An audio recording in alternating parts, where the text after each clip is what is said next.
Alors, je vous propose qu'on démarre. Je vois quelqu'un dans le chat qui dit que son collègue arrive dans quelques minutes, mais il nous rejoindra en cours de route, comme ça on pourra démarrer.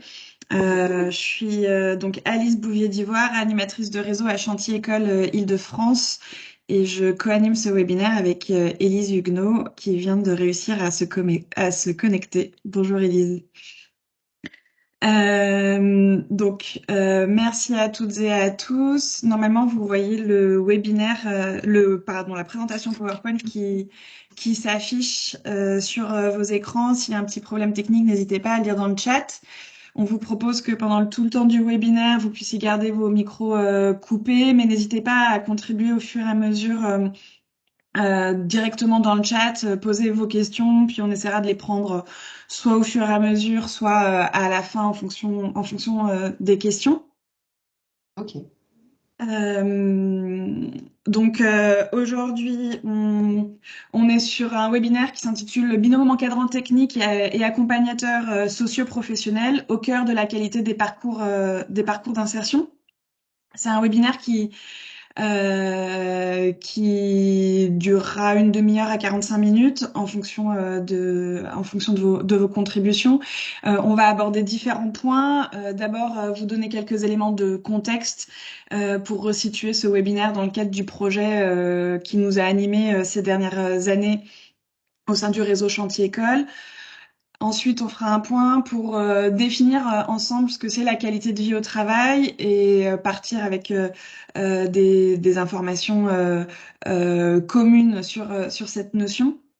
Puis on vous présentera la formation action qu'on a menée ces derniers temps sur ce binôme encadrant technique et conseiller en insertion professionnelle, avec un focus sur la dispute professionnelle, qui est l'outil qui a été utilisé à travers cette formation action comme expérimentation au sein du réseau sur ce binôme qui est vraiment au cœur du fonctionnement des chantiers. On vous donnera quelques exemples d'actions qui ont été définies à l'issue de cette expérimentation par les structures participantes et on vous présentera des ressources pour s'engager dans une démarche de qualité de vie au travail et pourquoi pas s'approprier cet outil de dispute professionnelle.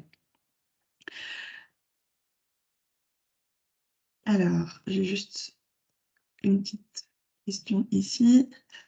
Euh, donc le cadre général du projet, en 2018, le réseau Chantier École a répondu à un appel à projet lancé par l'ANACT, donc l'Agence nationale d'amélioration des conditions de travail, sur le thème de la qualité de vie au travail. Le réseau a été retenu sur plusieurs axes. Le projet était porté par Chantier École national avec des délégations régionales qui, selon les besoins, les volontés, etc., se sont positionnés sur différents axes. Le premier axe, c'était sur les freins et les leviers de fidélisation en lien avec la qualité de vie au travail pour le recrutement des encadrants techniques dans les ateliers chantiers d'insertion. Un deuxième axe a concerné plus particulièrement la formation en situation de travail et en quoi c'est la formation en situation de travail faisait lien avec la qualité de vie au travail.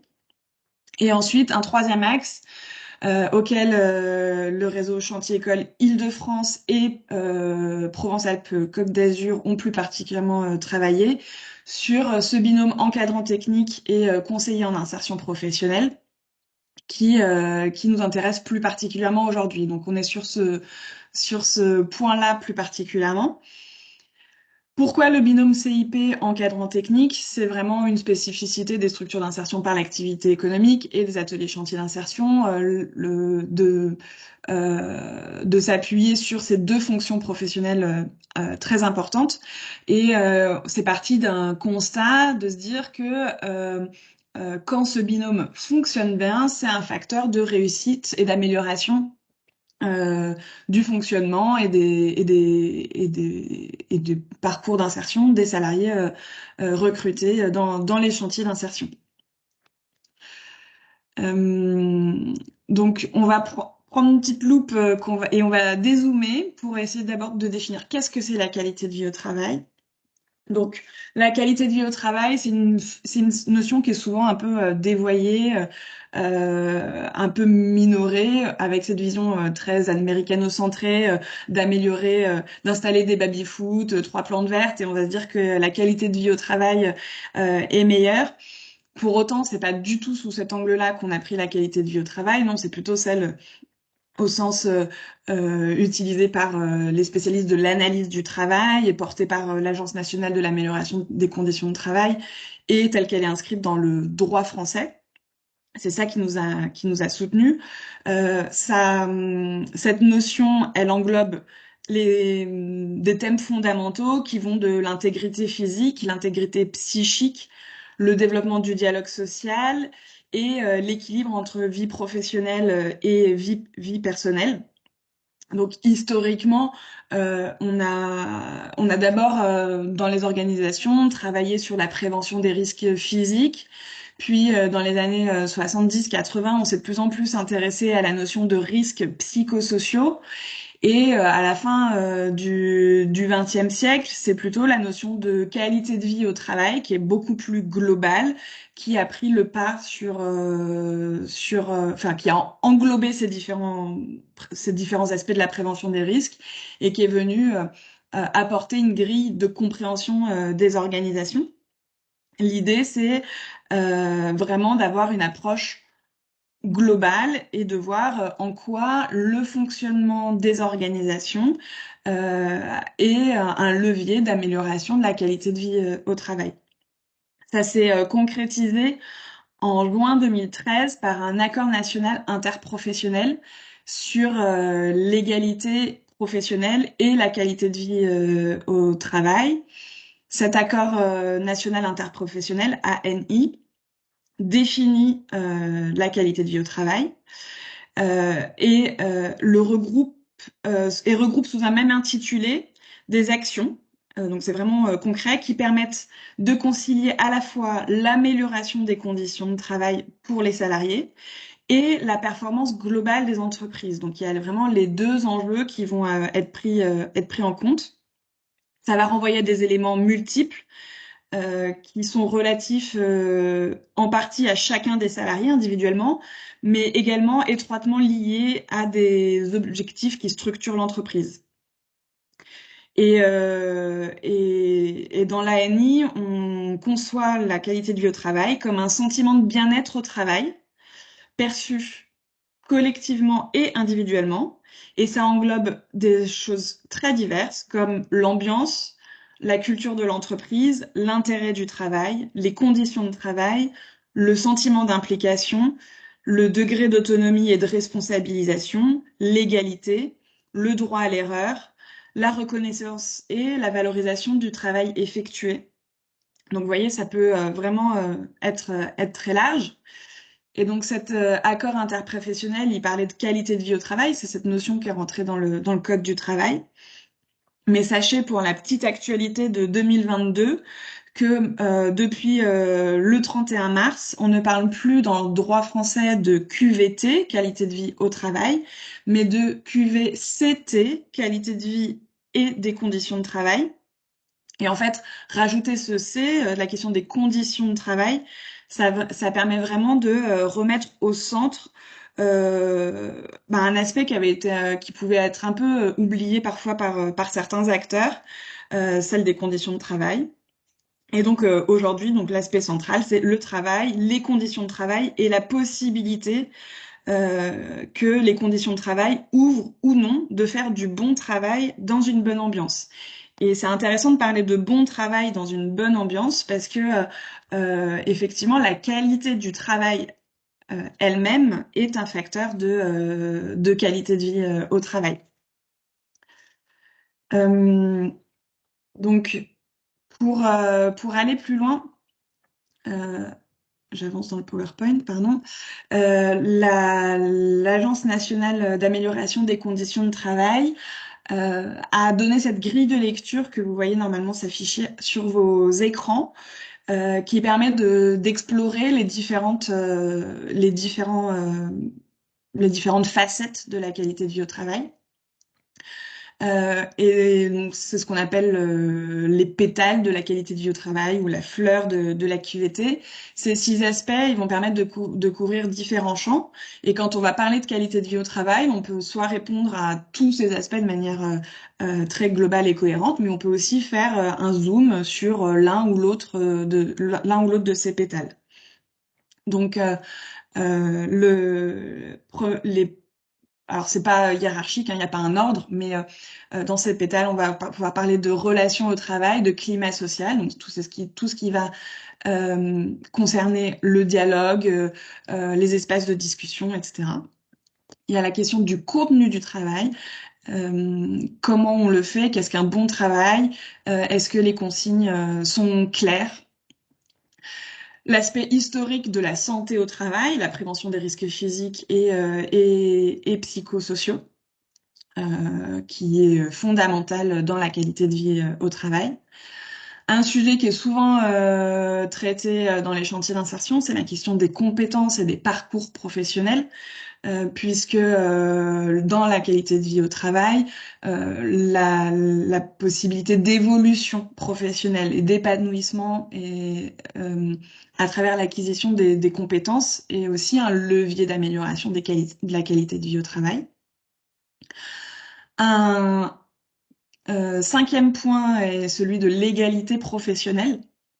Égalité professionnelle qu'on peut entendre aussi bien sur l'égalité femmes-hommes que entre les âges ou sur la question du handicap. Et enfin, le 6e point qui est la question de l'engagement et du management, de comment sont définis les rôles, comment sont définies les procédures de travail et elles sont diffusées.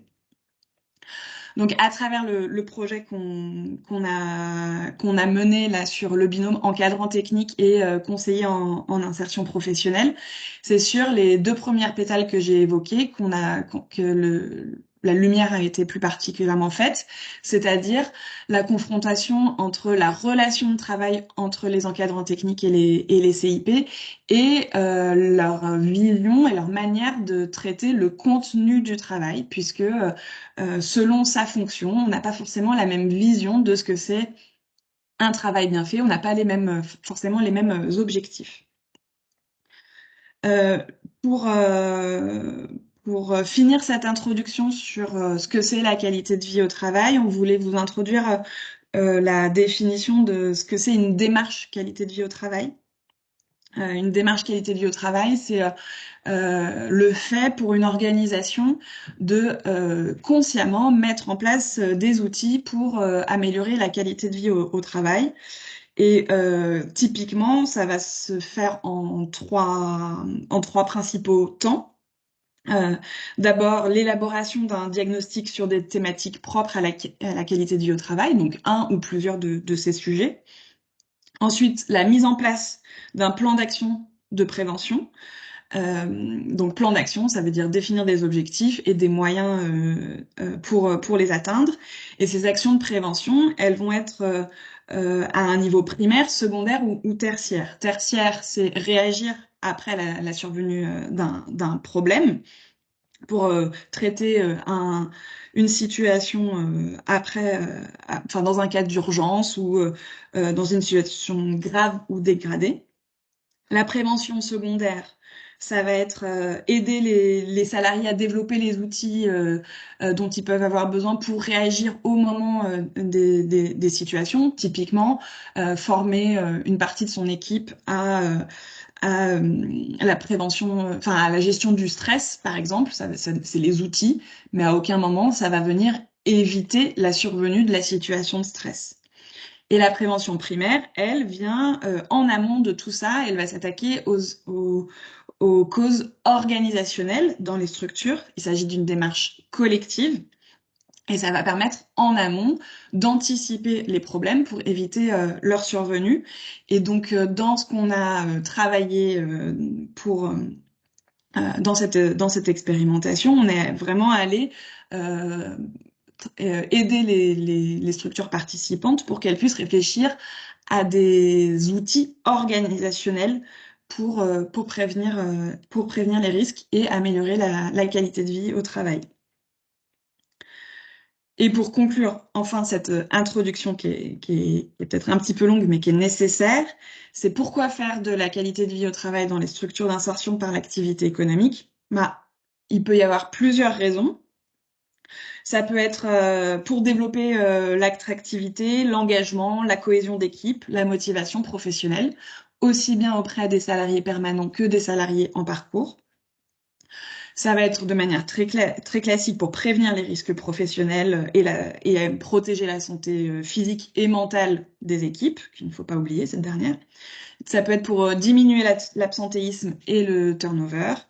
Ça peut être aussi pour améliorer la qualité du service rendu dans la structure et du coup améliorer la performance économique et sociale de la structure. On peut aussi y voir euh, un, un outil pour développer le goût du travail. Ça va concerner notamment, mais pas que, hein, les salariés en parcours qui ont parfois des vécus professionnels difficiles ou décourageants. Ça peut aussi être pour développer les compétences des équipes en matière de dialogue professionnel et l'autonomie. Voilà. Donc voilà pour cette introduction. Je donne maintenant la parole à Élise qui va vous présenter l'expérimentation. Bonjour à tous, vous m'entendez? Oui. Impec. Alors du coup, pour sensibiliser et accompagner les adhérents chantier école au déploiement de ce sujet, la prise en main de ce sujet, on a proposé une formation action, comme le disait Alice, et on s'est appuyé sur un partenaire, le cabinet Oubien, qui est spécialisé dans l'analyse du travail. Le formateur qui représentait le cabinet, Stéphane Le Gall-Villiquer, il est ingénieur de formation et psychologue du travail. Et le format qu'on a proposé, c'est 10 journées de formation en inter, en intra, au bénéfice des structures volontaires dans chaque région. Donc 10 journées par région. La manière dont ça s'est organisé est la suivante. Les structures du coup, qui étaient volontaires pour participer à la formation action se sont réunies selon des configurations un peu différentes. Tantôt, les groupes se réunissaient uniquement entre CIP, à d'autres moments uniquement entre ETI. Il arrivait que les ETI et les CIP se réunissent ensemble. À un moment donné, à une des 10 journées, leurs managers de proximité, donc pas forcément les directeurs de structure, ça dépendait des tailles, mais leur N+1, disons, participaient à la journée. Et la dernière journée, du coup, la formation action s'est conclue par une journée en intra dans les structures pour rebalayer ensemble les objectifs de base et ce à quoi ça avait abouti et évaluer si des choses avaient été déjà mises en place et voir voilà, quel était un peu le plan d'action, la feuille de route des structures. L'objectif du coup de cette formation action, je pense que vous l'avez compris, c'était vraiment d'engager les participants à expérimenter une démarche qualité de vie au travail dans leur organisation respective. Ils étaient évidemment guidés pas à pas par Stéphane Le Gall-Villiquer pendant leurs 10 journées de formation. Et qu'est-ce qu'ils faisaient pendant ces 10 journées? Eh bien, ils mettaient sur la table au pot commun des situations réelles de travail. Et Stéphane se proposait de les analyser collectivement. Stéphane, du coup, de par sa formation et ses expériences, utilisait des clés d'analyse issues de la clinique du travail, de l'ergonomie et de la dynamique de groupe. Et l'outil particulier qui a été choisi avec le cabinet Oubien pour entraîner, accompagner, mettre en situation les participants à s'engager dans une démarche de QVT, c'est la dispute professionnelle. Donc, on a découvert ça avec ma collègue Alice. Qu'est-ce que c'est que cet ovni, la dispute professionnelle? C'est apparu comme le meilleur moyen d'organiser le dialogue entre les CIP et les encadrants techniques sur le travail quotidien. Et si on devait en donner une définition, ce serait celle qui apparaît à l'écran. Cette dispute professionnelle, elle consiste à organiser minutieusement, méthodologiquement, un débat entre ces professionnels, mais également entre ces professionnels et leur hiérarchie, autour des situations réelles de travail. Donc, je le répète, la matière première de ces disputes pro, c'est des situations de travail qu'ont réellement vécu les protagonistes. Et du coup, pourquoi cet outil a été privilégié? Eh bien, parce qu'il permet de lutter contre le déni du conflit. Et il est utile et performant pour concevoir et accompagner un dispositif qui permet à ses salariés d'être véritablement acteurs d'un projet de changement dans l'exercice de leur travail.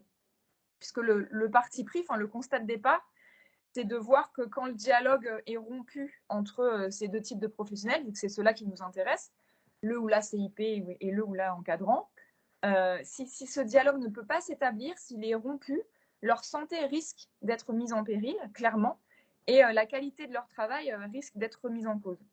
On le voit très régulièrement dans les échanges qu'on peut avoir avec vous, les adhérents partout en France. Il arrive par exemple qu'il y ait des tensions entre l'équipe de production et l'équipe d'insertion.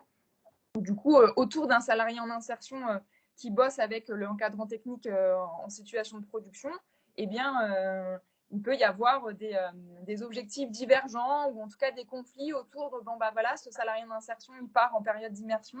Ah, mais non, mais moi, j'en ai besoin pour telle prestation. Et puis, il est engagé dans telle équipe pour aller sur tel lieu, dans le cadre de tel marché. Voilà, l'exigence de la prod peut des fois être compliquée à goupiller avec les exigences d'insertion. Donc, c'est l'exemple type de conflit qu'il peut y avoir entre CIP et encadrant technique, mais il y en a malheureusement plein d'autres, en tout cas, de conflits ou de situations qui créent de la tension, de la crispation, voilà, pas forcément du conflit tout de suite. Et en fait, d'organiser ce dialogue entre les professionnels qui, à la base, ne sont pas forcément d'accord, c'est pour atteindre l'objectif suivant, de se dire, bah, en parlant, même en confrontant des points de vue qui sont très différents, on va participer à l'efficacité du travail et à une meilleure santé au travail. Du coup, la condition de réussite pour arriver à ça, c'est de se parler franc, c'est de ne pas tricher avec le réel et de faire vraiment un tour à 360 des situations de travail qui sont mises au pot commun. Donc ça, c'était vraiment le job du formateur aussi, d'investiguer tous les pans, toutes les composantes de la situation évoquée pour essayer de comprendre ce qui se jouait pour chacun des protagonistes et de tomber d'accord sur des compromis, des manières de faire et que les gens, du coup, puissent se partager en quoi ça faisait écho pour eux, la situation, très particulièrement. Donc, c'est pas un groupe de parole, hein, la dispute professionnelle. Voilà, il s'agissait pas juste de parler pour parler, de se vider en mode bureau des pleurs, entre guillemets. Il s'agissait de partie de cette situation de réel pour vraiment organiser l'initiative des salariés, la capacité d'agir des salariés dans leur travail. Alors, leur capacité d'agir, elle est souvent circonscrite à leur périmètre d'action et à une certaine forme de négociation avec leur manager de proximité, voire la direction. Donc, du coup, être acteur d'une démarche de QVT en interne, quand on est à un poste de CIP ou de TI, ça implique quand même d'y avoir une écoute attentive, voire une transformation de la gouvernance dans les structures qui les recrutent et qui les emploient, pour que chacun soit investi. Et c'est pour ça que tantôt, il n'y avait que des ETI, puis des CIP, puis leur manager de proximité, puis une dernière séance en intra, pour que tout le monde monte à bord et soit partie prenante de la démarche. C'est hyper important. Merci. Je vais voilà, vous avez compris le cadre global de ça. J'ai oublié de passer la slide. Maintenant, je vais vous donner quelques exemples qui sont nés à l'issue de cette formation. Le dernier jour, vous avez compris, le formateur est allé en intra, c'était plus interstructure pour les aider à mettre en place un plan d'action autour d'un certain nombre de sujets qui avaient été identifiés dans les structures, dans le dialogue, et susciter aussi l'adhésion de l'encadrement, du management de proximité sur cette thématique. Alors, les thématiques qui ont été retenues, elles sont toutes assez classiques dans le fonctionnement des ACI. Et les solutions imaginées, il ne faut pas imaginer que ça va être révolutionnaire, d'une originalité folle, etc. Ce qui est différent, c'est l'idée qu'il y a un plan d'action avec des échéances et des manières et des outils, avec des objectifs qu'on se fixe pour y répondre, pour y répondre. Donc, petit exemple, une situation où le processus de recrutement des salariés en parcours crée des tensions parce qu'il y a un manque de coordination au sein de la structure, un manque de définition des rôles sur qui fait quoi entre le CIP ou l'encadrant technique sur le sujet. Donc, il a été décidé de mettre en place un groupe de travail pour redéfinir les manières de faire le recrutement et de mettre en place une procédure, un processus plus clair et partagé collectivement par l'équipe. Deuxième sujet, c'est sur planifier l'activité pour mieux l'articuler avec l'accompagnement des parcours. Voilà, donc le déficit, c'était de dire, bah oui, mais le rôle de l'encadrant technique, quel est-il dans l'accompagnement social et professionnel des personnes? Comment ça s'articule avec le rôle du CIP? Le troisième projet, ça a été tout simplement de créer une réunion d'équipe entre encadrants techniques et accompagnateurs socio-professionnels, ce qui n'avait pas lieu dans cette structure jusque-là. Il y avait des réunions d'équipe entre encadrants techniques, entre CIP, mais le pont entre les deux n'était pas forcément fait pour partager les problématiques.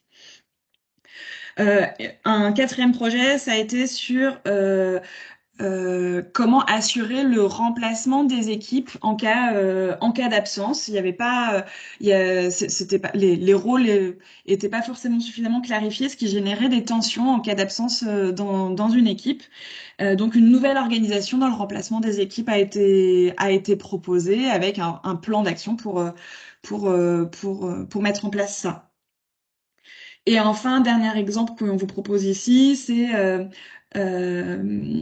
sur le développement de l'encadrement du projet professionnel des salariés, avec des modalités d'accompagnement du projet professionnel qui n'étaient pas forcément suffisamment claires pour l'ensemble des acteurs. Et donc, l'objectif était de les redéfinir. Donc, à chaque fois, on est parti d'une situation quotidienne qui génère, comme l'a dit Élise, des frictions, des tensions. C'est pas forcément des conflits ouverts. Hein. C'est pas parce qu'on parle de disputes qu'on est en train de se taper dessus ouvertement, mais en tout cas, ça génère du stress, des tensions, de la démotivation, de l'incompréhension et in fine, potentiellement, une dégradation de la qualité de vie au travail, des conditions de travail, voire même du travail en lui-même. Donc, tous ces projets, ils ont pour but de discuter les situations et de créer des réponses uniques adaptées à chacune d'entre elles. Voilà pour les exemples. Je suis désolée, Alice, vu que je suis sur mon portable, je ne peux pas bouger les slides, je suis confuse. Du coup, tu dois parler et bouger les slides en même temps, je te prie de m'excuser. Il n'y a pas de problème. Voilà, donc on vous a présenté ce qui s'est passé globalement. N'hésitez pas à poser des questions dans le chat si vous voulez. Pour aller plus loin après cette expérimentation, déjà on veut pouvoir s'assurer que le réseau les adhérents connaissent mieux les différents acteurs de la qualité de vie au travail. Donc il y en a deux principaux. Le réseau ANACT-ARACT. Donc ANACT, c'est Agence nationale d'amélioration des conditions de travail. ARACT, c'est l'échelon régional de ce réseau. L'autre acteur principal, c'est l'INRS,